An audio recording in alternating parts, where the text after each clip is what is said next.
ज्ञान शब्द वो गुरु के गर्भ से मिलता है, गुरु से मिलता है। सच्चे मानव का निर्माण इन बच्चों का मैं ऐसा मानता हूँ कि शिविर में आने के बाद में श्री गणेश शुरू हुआ। इसलिए आप सबको वंदन करता हूँ। आप सबके लिए तालियां बजा करके एक बार नव सृजन के लिए जय ब्रह्मणे नमः। मेरे इष्ट देव, मेरे प्रधान देव और मेरे गुरुजन को मैं वंदन करता हूँ। परमपिता परमात्मा की अनंत कृपा से ऐसे सिद्ध पुरुष के चरणों में रह करके मुझे कुछ सीखने का सौभाग्य मिला, जिनका उपनाम उपाख्य मालानी के महादेव मोहनपुर जी महाराज, उनके श्री चरणों में वंदन करते हुए मेरे दादा गुरु सिद्ध योगी धर्मपुर जी महाराज, जिनके पूरे मालानी के अंदर एक अलग से पहचान है, उनके श्री चरणों में वंदन और तारातरा मठ की वो सिद्ध परंपरा के सिद्ध योगियों को सबको वंदन करता हूँ, जहाँ से मैंने शिक्षा और संस्कार दोनों लिए।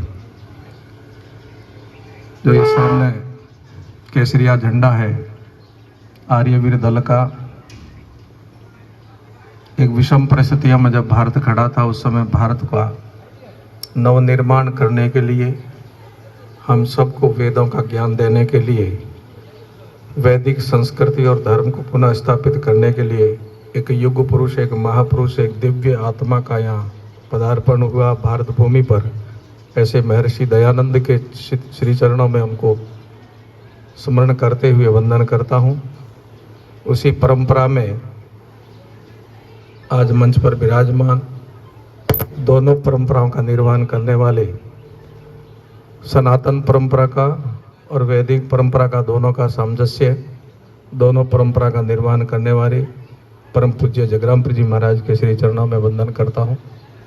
मंच पर विराजमान आर्य समाज के वर्तमान के इस युग के युवा ओजस्वी विद्वान पूज्यपाद आचार्य करमवीर जी को शत शत वंदन, अभिनंदन।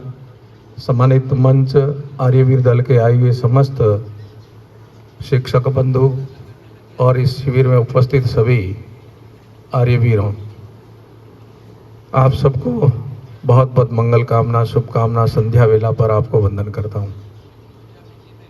हम सबका उत्साहवर्धन करने के लिए तन मन धन से यहाँ उपस्थित होकर के इस शिविर को सफल करने में सहयोग करने वाले समस्त धर्म प्रेमी बंधुओं को भी बहुत बहुत मंगल कामना, शुभकामना करता हूँ।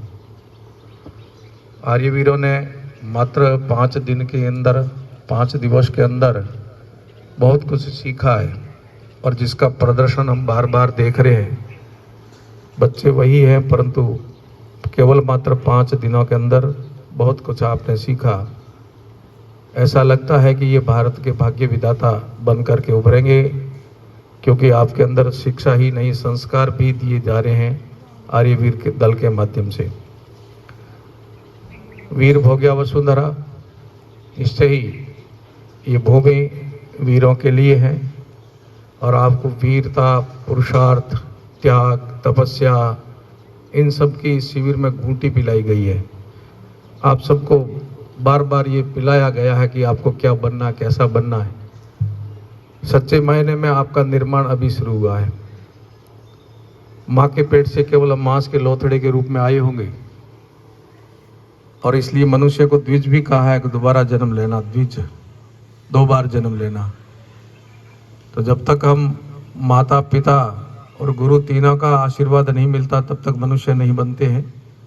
माता पिता के आशीर्वाद से, हमारी वैदिक भाषा में या हमारी संत परंपरा की भाषा में बात करें तो 2 प्रकार के वंश है अपने। एक बूंद का है और एक नाद का है।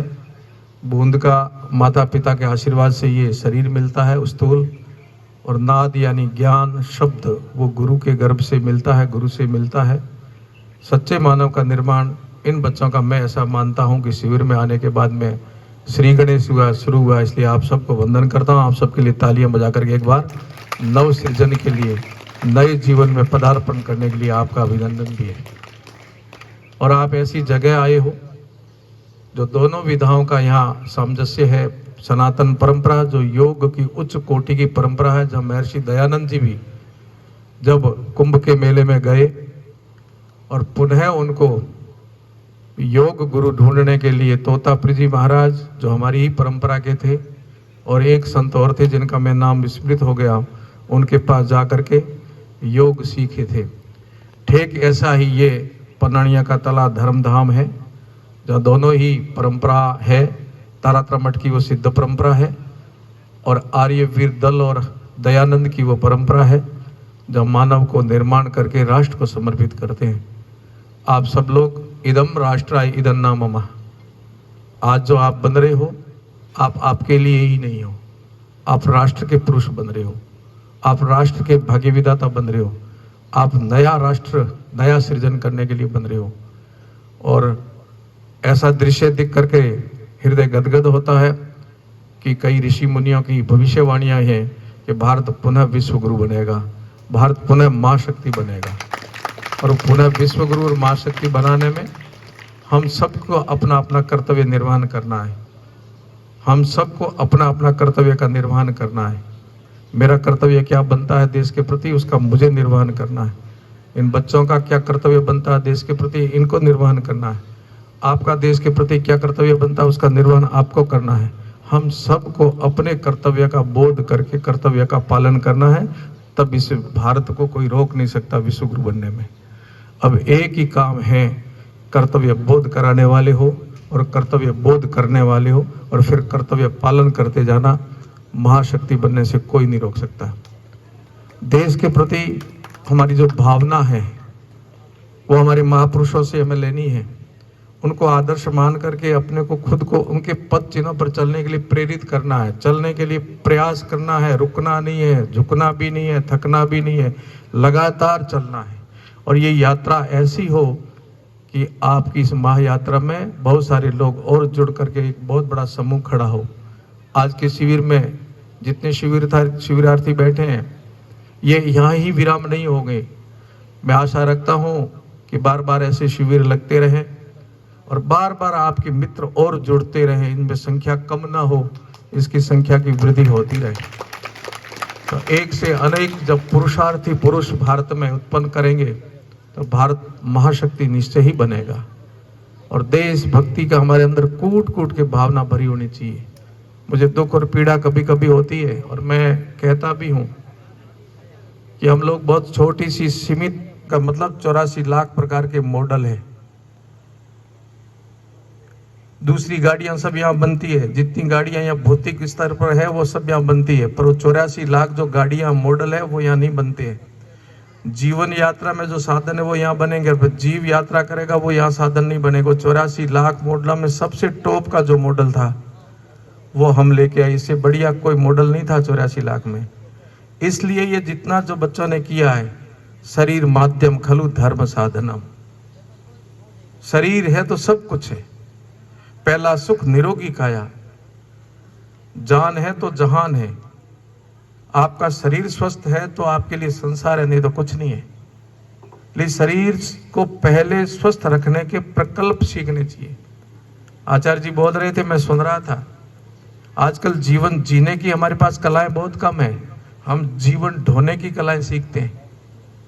हमारे अभिभावक ही हमें जीवन को ढोने की कलाएं सिखाएंगे, पर जीवन जीने की कला नहीं सिखाएंगे। जीवन जिया कैसे जाता है। अध्ययन भी कराएंगे तो पहले अध्ययन करते थे विद्या का, जब पढ़ाई कराते थे तो हमारे जीवन का अध्ययन का और उद्देश्य होता था, किस लिए पढ़ाई करते थे। इस समय जो हम पढ़ाई कराते हैं बच्चों को, तो उसके जीवन में अलग विषय के लिए हम पढ़ाई कराते। पेट कैसे भरना है,